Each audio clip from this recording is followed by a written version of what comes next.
Margaret stared at her reflection in the cracked mirror, her hands trembling as she adjusted the simple white dress that had belonged to her mother.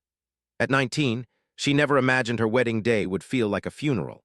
The dress, yellowed with age and smelling faintly of lavender and mothballs, hung loosely on her thin frame. Outside, she could hear the murmur of voices from the handful of guests who had gathered in the small parlor of her family's modest home. Her father knocked gently on the door. "Margaret, dear, it's time." She took a deep breath and opened the door to find Thomas Sullivan waiting at the bottom of the stairs. He stood awkwardly in his only good suit, a worn brown jacket that had seen better days, his calloused hands fidgeting with his hat. Thomas was 26, 7 years her senior, with kind brown eyes and prematurely weathered skin from years of working under the sun. He owned nothing but 40 acres of rocky farmland that barely produced enough to feed himself, let alone a wife. The arrangement had been made by their fathers over whiskey and desperation. Margaret's family had fallen on hard times after her father's injury at the mill, and Thomas needed help with his struggling farm. It was practical, not romantic. Love was a luxury neither family could afford. The ceremony was brief and somber. Pastor Williams spoke about duty and commitment while Margaret's mind wandered to the life she was leaving behind. She thought of her dreams of becoming a teacher, of the books she loved to read by candlelight, of the young men who used to court her when her family still had prospects. Now, those dreams felt as distant as the stars. When Pastor Williams pronounced them husband and wife, Thomas leaned forward to kiss her cheek gently. His lips were chapped but warm, and for a moment, Margaret felt a flicker of something that might have been hope. But it vanished quickly when she looked around the room at the pitying faces of their guests. After the modest reception of cornbread and preserves, Thomas helped her into his rickety wagon. Her few possessions fit into a single trunk, some clothes, her mother's Bible, and a small collection of books she couldn't bear to leave behind. As they rode toward his farm, the silence between them stretched like the dusty road ahead. The Sullivan farm sat in a valley surrounded by rolling hills that might have been beautiful if they weren't so barren. The farmhouse was a small wooden structure with a sagging porch and windows that had lost several panes of glass. Margaret's heart sank as she took in the peeling paint and the roof that clearly leaked in several places. "I know it's not much," Thomas said quietly, helping her down from the wagon. "But it's honest land, and with hard work we can make something of it." Margaret nodded, not trusting her voice. She had known he was poor, but seeing the reality of her new home made her previous life seem luxurious by comparison. The inside of the house was even more sobering. The main room served as both kitchen and living area, with a stone fireplace that had seen better days and furniture that looked like it might collapse at any moment. "I fixed up the bedroom for you," Thomas said, leading her to a small room that contained a narrow bed, a wooden chest, and little else. "I'll sleep in the loft above the kitchen until you're more comfortable with the arrangement." His consideration surprised her. She had expected him to claim his marital rights immediately, as was his legal and social prerogative. Instead, he seemed as nervous about their situation as she was. That first evening, they ate a simple dinner of beans and cornbread by candlelight. Thomas wasn't much of a conversationalist, but Margaret gradually learned about his life. He had inherited the farm from his father, who had died 2 years earlier from pneumonia. His mother had passed when he was young, and he had been struggling alone ever since. "I tried to make a go of it by myself," he said, staring into his coffee cup. "But farming is more than one person can handle, especially when the land fights you every step of the way." Margaret looked around the humble kitchen and felt a strange stirring in her chest. Not love, not yet, but something akin to purpose. She had always been good with numbers and organization, skills that might be useful in ways Thomas hadn't yet considered. "What crops have you been trying to grow?" she asked. Thomas seemed surprised by her interest. "Corn mostly, some wheat, but the soil is poor and I can't afford fertilizer or better seeds." Margaret nodded thoughtfully. She had read about innovative farming techniques in the agricultural journals her father sometimes brought home from town. Perhaps there were possibilities Thomas hadn't explored. As they prepared for bed, Thomas lit a lantern and handed it to her. "I'll be up early to tend to the animals," he said. "You don't need to worry about that, just rest and get used to the place." But Margaret had no intention of being a burden. She had been raised to work hard, and despite the circumstances of her marriage, she wasn't going to sit idle while her husband struggled. After Thomas had climbed to his loft, She lay in the narrow bed and listened to the unfamiliar sounds of the countryside. Owls hooting in the distance, the rustle of wind through the trees, and the occasional lowing of their single cow. She thought about her new husband and was surprised to find that her initial fear had given way to curiosity. Thomas Sullivan was clearly a good man, even if he was poor. He was gentle and respectful, qualities that were more valuable than money in many ways. And there was something in his eyes that suggested depths she hadn't yet plumbed. The next morning, Margaret woke before dawn and dressed quickly. She found Thomas in the barn, milking their cow by lamplight.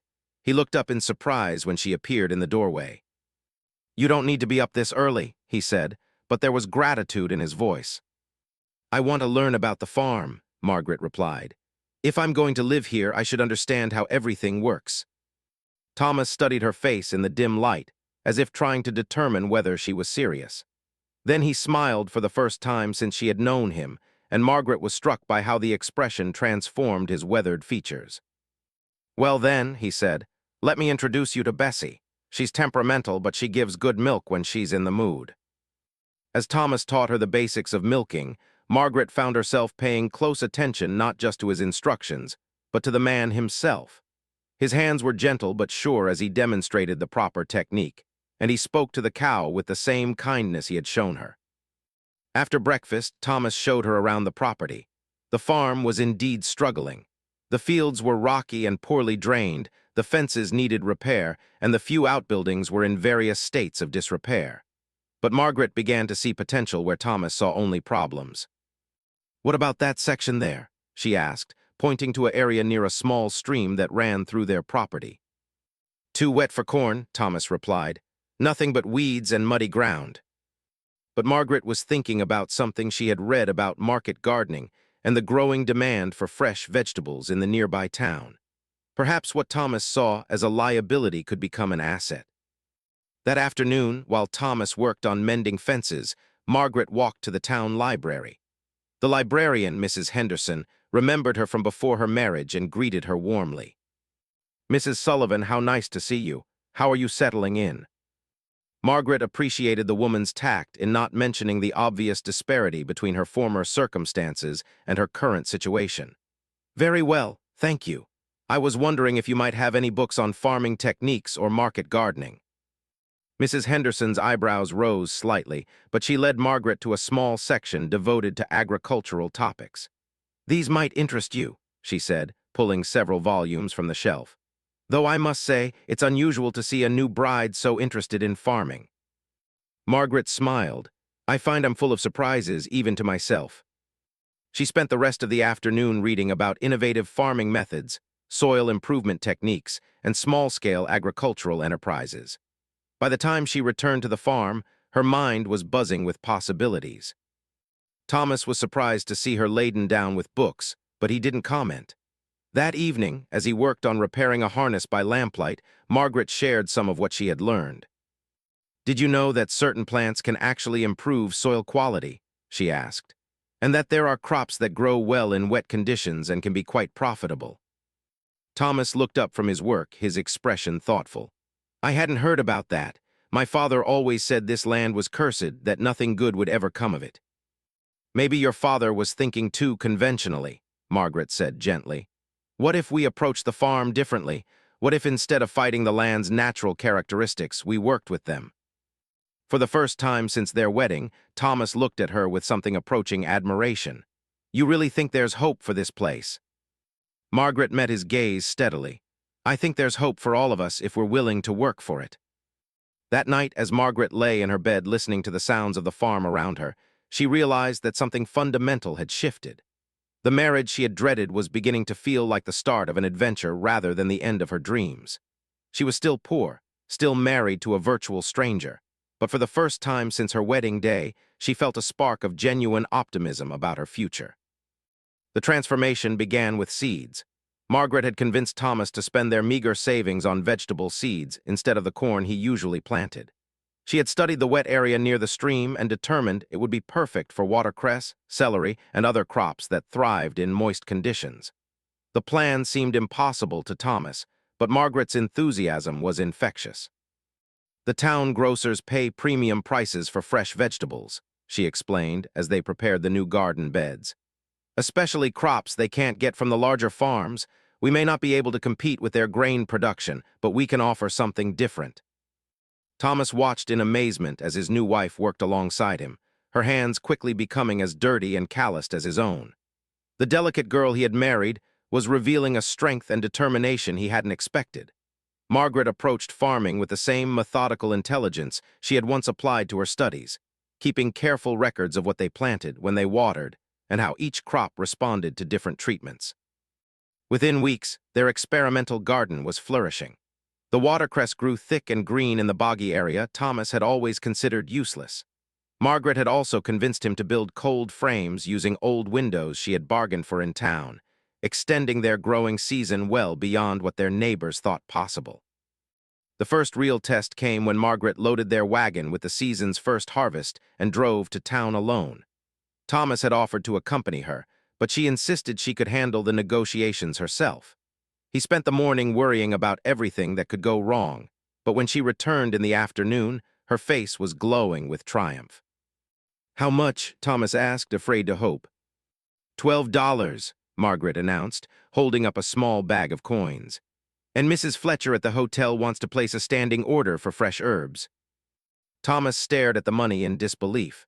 It was more than he usually made in a month from his grain crops.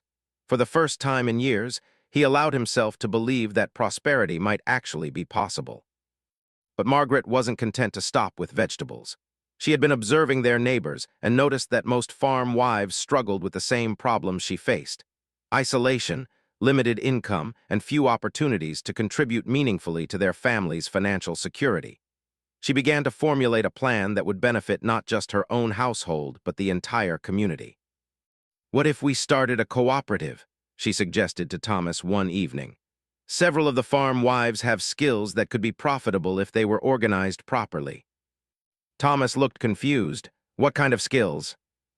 "Mrs. Patterson makes the most beautiful quilts I've ever seen, but she has no way to sell them beyond the local area.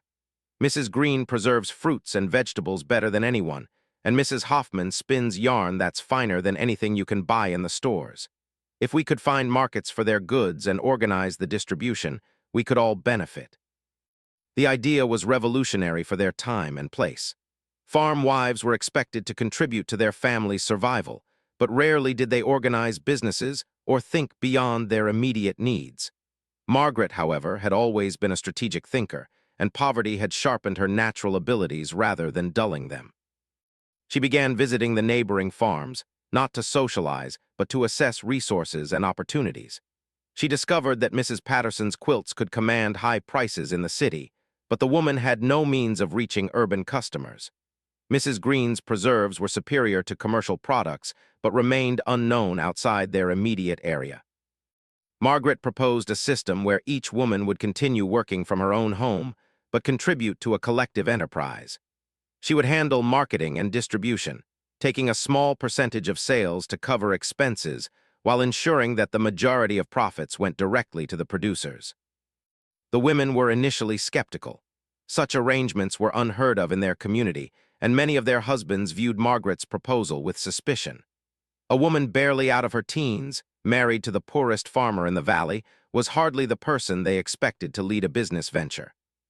But Margaret persisted, and gradually, the logic of her plan became apparent. When she arranged for Mrs. Patterson's first quilt to be sold to a wealthy family in the city for more money than the woman usually saw in 6 months, skepticism began to transform into enthusiasm. Thomas watched his wife's activities with a mixture of pride and bewilderment. The quiet, obedient girl he had married was revealing herself to be a natural entrepreneur with an instinct for opportunity that far exceeded his own. More importantly, she was bringing hope to families who had resigned themselves to perpetual struggle. The cooperative's success attracted attention beyond their immediate community. Margaret began receiving requests from other areas, and she found herself traveling regularly to nearby towns to establish new markets and distribution networks. Her reputation grew rapidly, and people began seeking her advice on agricultural and business matters. The transformation in Margaret herself was equally remarkable. The uncertain girl who had trembled at her own wedding was becoming a confident woman who commanded respect in business negotiations. She had found her calling in a most unexpected place, and her success was creating opportunities she had never imagined possible. But perhaps the most significant change was in her relationship with Thomas. What had begun as a marriage of convenience was evolving into a genuine partnership built on mutual respect and admiration. Thomas had initially been grateful for any help with the farm, but he was increasingly awed by his wife's capabilities. "I never expected this," he confessed to her one evening as they reviewed the cooperative's account books. "When our fathers arranged this marriage, I thought I was getting a helper. I had no idea I was getting a partner who would change everything."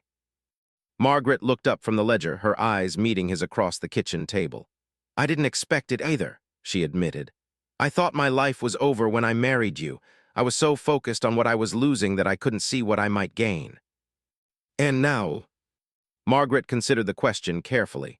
"Now I think I'm becoming the person I was always meant to be. I just needed the right circumstances to bring it out." The financial success of both the farm and the cooperative was undeniable. Within 6 months of their wedding, the Sullivan farm had gone from near bankruptcy to modest prosperity. The house had been repaired and improved, they had purchased additional livestock, and Margaret had even been able to hire occasional help during busy seasons. But beyond the material improvements, something more important had developed between Thomas and Margaret. The arrangement that had seemed so hopeless on their wedding day was becoming a marriage based on genuine affection and shared goals. Thomas had moved from the loft back to the bedroom they now shared, but not because of duty or obligation. Their relationship had developed naturally, built on the foundation of working together toward common objectives. They had learned to appreciate each other's strengths and compensate for each other's weaknesses. Margaret discovered that beneath Thomas's quiet exterior lay a man of considerable wisdom and integrity. He might not have her head for business, but he understood the land and the rhythms of rural life in ways that complemented her more analytical approach. He was also unfailingly supportive of her innovations, even when they challenged conventional thinking. Thomas, for his part, had found in Margaret not just a wife, but a true partner who shared his commitment to building something lasting and meaningful. Her success had not diminished his role, but enhanced it, creating opportunities for both of them that neither could have achieved alone. The cooperative continued to expand, eventually including more than 20 families across 3 counties. Margaret had established regular shipping arrangements to markets in distant cities, and the quality of their collective products had earned recognition in agricultural publications. Local newspapers began writing articles about the innovative farm wife who had revolutionized rural economics in their region. Politicians and business leaders sought her opinions on agricultural policy and rural development. Universities invited her to speak about cooperative enterprises and sustainable farming practices. Yet despite all the attention and success, Margaret remained grounded in the practical realities of farm life. She still rose before dawn to tend their garden, still worked alongside Thomas during harvest season, and still found her greatest satisfaction in the simple achievements of making their land productive and profitable. The girl who had married a penniless farmer had become a woman of influence and respect, but she had done so without abandoning the values and relationships that mattered most to her. Her success had enhanced rather than replaced the life she had initially feared, creating possibilities she could never have imagined on that uncertain wedding day when her future had seemed so bleak and predetermined. 2 years into their marriage, Margaret stood in the parlor of what had once been the most rundown house in the valley. Now, fresh paint brightened the walls, new furniture filled the rooms, and the sound of laughter echoed from the kitchen where several cooperative members were planning their next business venture. The transformation was so complete that visitors often had trouble believing this was the same property. But Margaret's success hadn't gone unnoticed by everyone, and not all the attention was welcome. Some of the more traditional community members had begun to whisper that a woman wielding such influence was unnatural and potentially dangerous. The criticism came particularly from men who resented seeing their own wives ask why they couldn't achieve similar success. Samuel Morrison, the wealthiest landowner in the county, had been particularly vocal in his disapproval. At the monthly township meeting, he stood before the gathered farmers with a stern expression and a prepared speech. "This cooperative business is disrupting the natural order," Morrison declared, his voice carrying the authority of someone accustomed to being obeyed. Women belong in their homes, tending to their families, not gallivanting around the countryside pretending to be businessmen. It's unseemly and it's dangerous. Margaret sat quietly in the back of the room, her face revealing nothing of her thoughts. She had expected this resistance eventually, but hearing it voiced so publicly still stung. Several of the men nodded in agreement with Morrison, while others looked uncomfortable with his harsh words. Thomas rose slowly from his seat beside Margaret. His quiet nature meant that when he spoke, people listened carefully to what he had to say. "Mr. Morrison," Thomas began, his voice steady and calm, "I appreciate your concern for maintaining tradition, but I wonder if you've considered the actual results of what my wife and her friends have accomplished." He paused, looking around the room at the faces of his neighbors. 2 years ago, half the farms in this valley were on the verge of bankruptcy. The Patterson family was about to lose their land. The Greens were talking about moving west to start over. The Hoffmans had already put their farm up for sale. Thomas continued, his voice growing stronger with conviction. Today, every one of those families is prosperous. Their children are getting educations they never could have afforded before. Their farms are productive and profitable. And all of this happened because my wife saw opportunities where the rest of us saw only problems. Morrison's face reddened. It's still not proper for a woman to be conducting business affairs. There are natural roles that shouldn't be violated.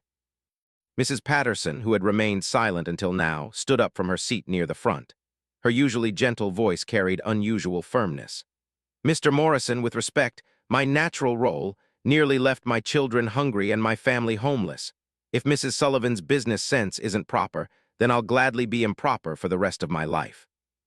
A murmur of agreement rippled through the room. Other women began standing, and Margaret realized that the cooperative had created something more significant than she had initially understood. These women had discovered not just financial independence, but also their own voices in community affairs.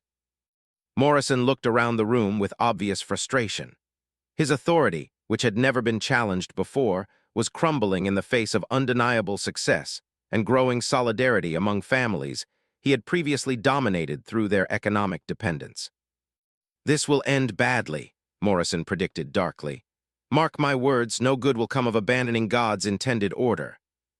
Margaret finally stood, her voice clear and confident. "Mr. Morrison, I understand your concerns about tradition, but I would suggest that helping families prosper and children eat is very much in keeping with God's intentions, regardless of who does the helping." The meeting ended without a formal resolution, but the battle lines had been drawn. Morrison and his supporters represented the old way of thinking, where women were expected to remain subordinate and economic opportunity was limited to those who already possessed wealth and status. Margaret and the cooperative represented something new, a challenge to established hierarchies that threatened those who benefited from the existing system. The conflict intensified when Morrison attempted to pressure the local bank president to refuse credit to any of the cooperative members. His plan backfired spectacularly when Bank President William Hayes reviewed the financial records and discovered that the cooperative families had become some of his most reliable customers. "Samuel," Hayes said privately to Morrison, "I understand your philosophical objections, but from a business standpoint, these women are the best thing that's happened to this county's economy in decades. Their loan default rate is virtually zero, and their deposit growth has been remarkable." Morrison's efforts to undermine the cooperative through social pressure proved equally ineffective.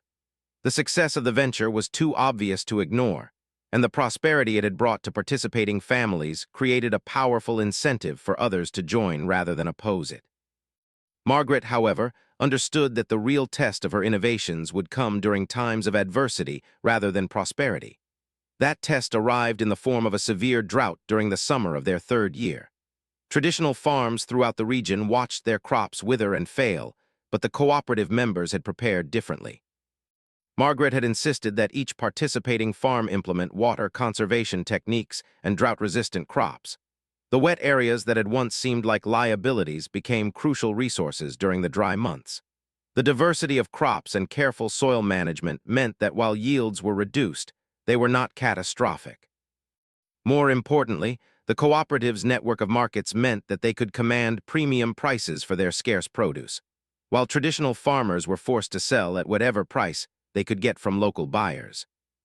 The drought year proved to be a turning point in community attitudes toward Margaret and the cooperative.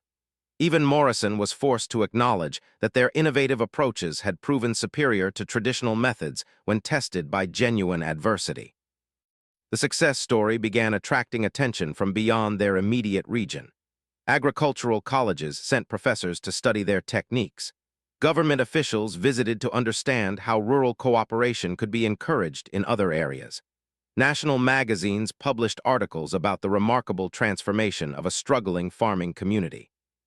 Margaret found herself invited to speak at conferences and universities, sharing her experiences and insights with audiences of educated professionals who were amazed that such innovations had emerged from such humble circumstances.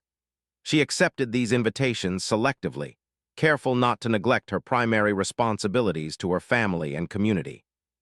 The recognition brought unexpected opportunities. Publishers approached her about writing a book on rural cooperation and innovative farming techniques. Investment groups offered to finance expansion of the cooperative model to other regions. Politicians sought her endorsement and advice on agricultural policy. But perhaps the most significant development was the change in her relationship with Thomas. What had begun as a partnership of convenience had evolved into a deep and abiding love built on mutual respect, shared accomplishments, and genuine admiration for each other's qualities. Thomas had never felt diminished by his wife's success. Instead, he had grown alongside her, developing his own confidence and capabilities as their joint ventures prospered. He had become skilled at managing the expanded farming operations, while Margaret focused on marketing and business development. Their home had become a gathering place for other couples seeking to improve their circumstances. Margaret and Thomas offered both practical advice and emotional support to families struggling with the changes occurring in rural life. They had become informal community leaders, respected for their integrity and success rather than their wealth or social position. The evening conversations that had once been awkward exchanges between strangers had become the favorite part of their day. They discussed business plans, family concerns, and dreams for the future with the easy intimacy of true partners. Margaret often reflected on how different her life had become from what she had expected on her wedding day. The girl who had married a penniless farmer out of desperation had become a woman whose innovations were changing the economic and social structure of rural life. But more importantly, she had found in that marriage not just financial security, but genuine happiness and fulfillment. As she stood in her transformed parlor, watching Thomas demonstrate a new piece of farm equipment to their neighbors, Margaret realized that the greatest change hadn't been in their external circumstances, but in themselves. They had discovered capabilities they never knew they possessed, and built a relationship that exceeded anything they had thought possible when their fathers first arranged their union. The future stretched ahead of them, full of possibilities they were only beginning to explore. The success they had achieved was just the foundation for even greater accomplishments, and Margaret looked forward to discovering what other transformations awaited them in the years to come.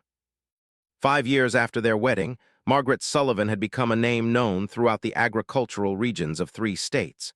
Her cooperative model had been replicated in dozens of communities, and she regularly traveled to help establish new ventures. But success had brought challenges she never could have anticipated, and the most serious of these was about to test everything she and Thomas had built together. The crisis began with a letter from the State Agricultural Commission. Margaret opened it on a crisp October morning, expecting routine correspondence about the upcoming harvest festival. Instead, she found an official investigation notice.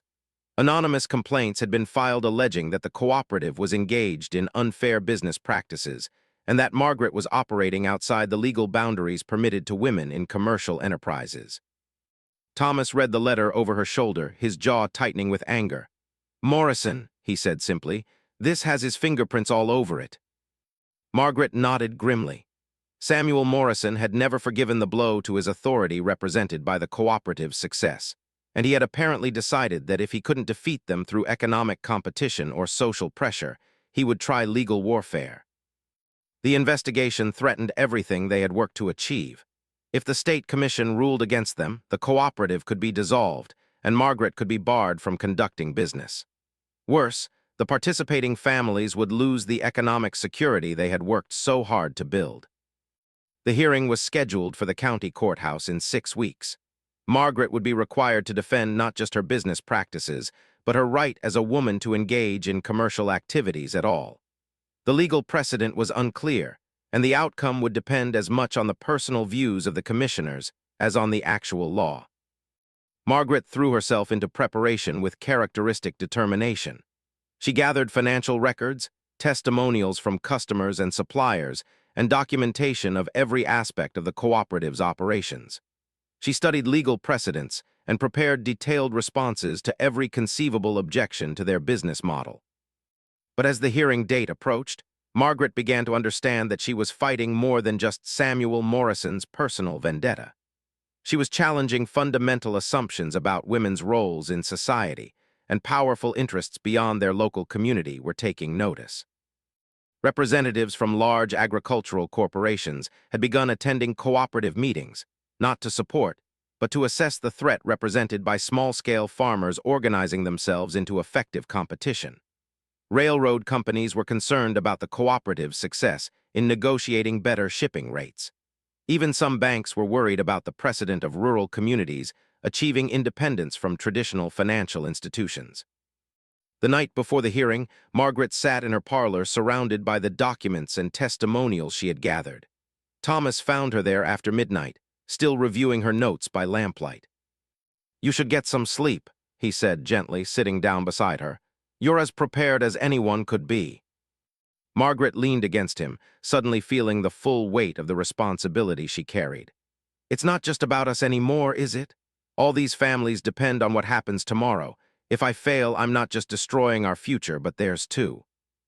Thomas put his arm around her shoulders. "You're not going to fail, but even if the worst happens, we'll find another way. We always have." Margaret looked around the comfortable room that had once been a symbol of poverty and desperation. "Do you ever regret it? The simple life we might have had if I hadn't been so ambitious?" Thomas considered the question seriously before answering. "I regret that we have to fight for the right to succeed, but I could never regret the life we've built together. You've made me a better man than I ever thought I could be." The courthouse was packed the next morning with supporters and opponents of the cooperative. Margaret was struck by the sight of so many women who had traveled from neighboring counties to witness the proceedings. Many of them were cooperative members, but others were simply women who understood that the outcome would affect their own possibilities for independence and self-determination. Samuel Morrison sat in the front row with his lawyers, his expression confident and smug. He had obviously spent considerable money on legal representation, bringing in attorneys from the state capital who specialized in commercial law. Margaret, by contrast, had only the local lawyer who had handled the cooperative's routine legal matters. The hearing began with Morrison's attorney presenting a catalog of complaints about the cooperative's allegedly improper business practices. They argued that Margaret lacked the legal standing to represent other people in commercial transactions, that the cooperative constituted an illegal restraint on trade, and that allowing women to organize business enterprises would undermine the fundamental structure of society. The arguments were sophisticated and well-researched, designed to exploit every possible legal weakness in the cooperative's structure. Margaret listened with growing concern as the attorney painted a picture of dangerous radicals threatening established order and traditional values. When it was her turn to respond, Margaret stood calmly and began with a simple question. "Commissioners, I ask you to consider one fact above all others. Has the cooperative harmed anyone?" She proceeded methodically through the evidence she had gathered. Financial records showing increased prosperity for participating families, testimonials from customers praising the quality and reliability of their products, letters from suppliers documenting fair and honest business dealings, documentation of taxes paid and regulations followed. "The cooperative has not reduced competition," Margaret argued. "It has increased it by enabling small farmers to compete effectively with larger enterprises. It has not restrained trade, but expanded it by developing new markets and improving product quality. And it has not undermined family stability, but strengthened it by providing economic security." The most powerful moment came when Mrs. Patterson took the stand to testify about the cooperative's impact on her family. Speaking in a clear, strong voice, she described the desperation that had driven her to join the venture and the transformation that had followed. Before the cooperative, my children wore clothes made from flour sacks because we couldn't afford proper fabric. My husband talked constantly about selling the farm and moving to the city to find factory work. We were facing poverty and displacement through no fault of our own. She continued, her voice gaining strength. Today, my children attend school regularly because we don't need their labor just to survive. My husband has expanded our farming operations and hired 2 workers from town. We own our land free and clear, and we're planning to build a new barn next spring. This didn't happen because Mrs. Sullivan violated any law or harmed any person. It happened because she had the vision and courage to see possibilities where the rest of us saw only problems.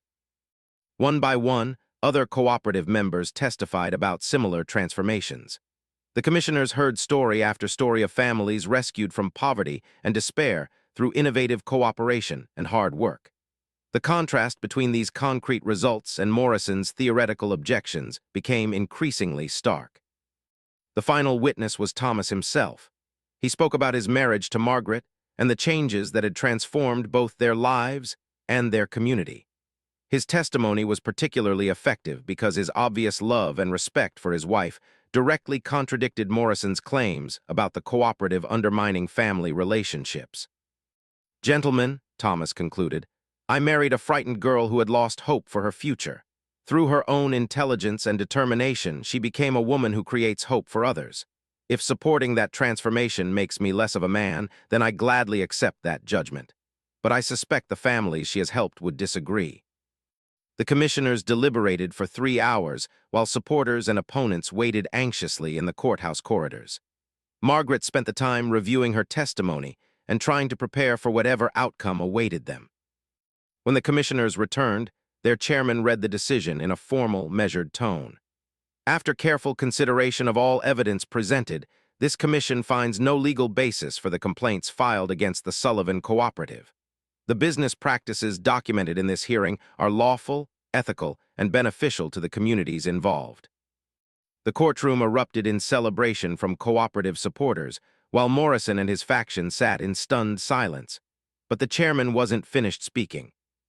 Furthermore, this commission commends Mrs. Sullivan and her associates for their innovative approach to rural economic development. Their methods deserve study and emulation rather than suppression. This hearing is concluded. Outside the courthouse, Margaret found herself surrounded by well-wishers and supporters. But her attention was focused on Thomas, who stood quietly at the edge of the crowd, his face glowing with pride and relief. Later that evening, as they rode home through the familiar countryside, Margaret reflected on the significance of what had just occurred. They had won more than a legal victory. They had established a precedent that would make it easier for other women to pursue similar ventures. "What's next?" Thomas asked as their house came into view. Margaret smiled, her hand finding his in the gathering darkness. "Everything," she said simply. "Now we can do everything." 10 years had passed since Margaret's wedding day, and the transformation was so complete that visitors often had difficulty believing the stories of poverty and desperation that had marked the beginning of her marriage.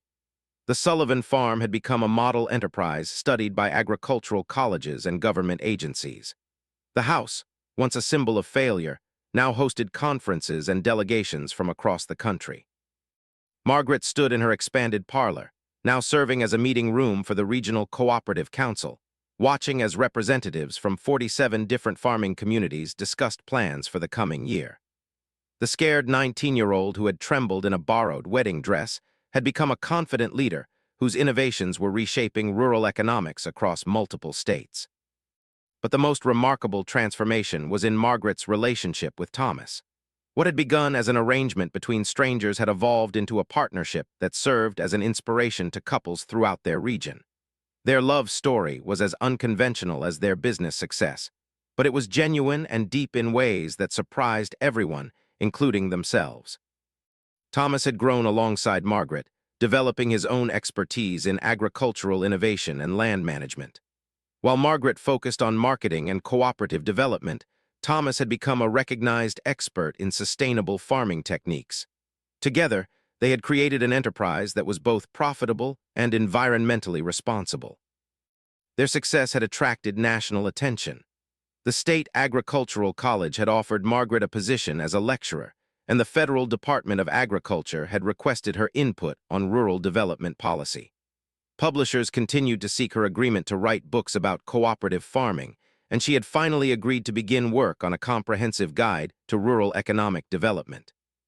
But perhaps the most satisfying recognition had come from an unexpected source.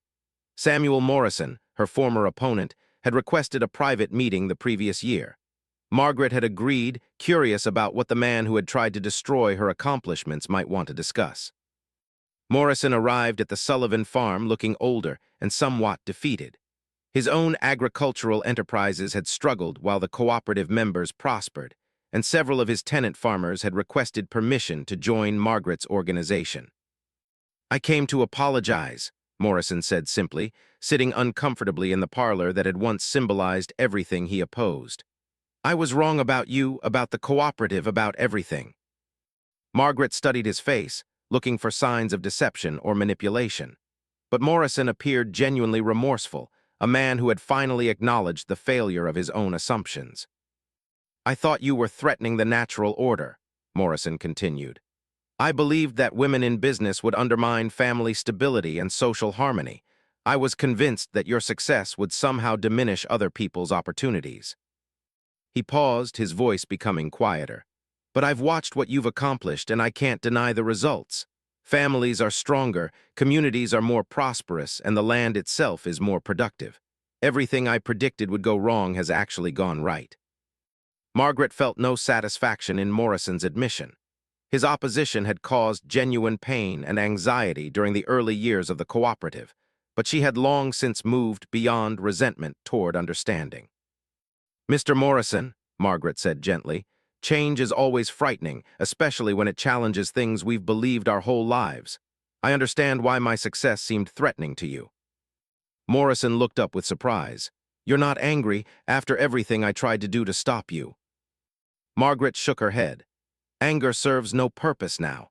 If you're genuinely interested in learning from our experience, I'd be happy to share what we've discovered about cooperative farming and community development."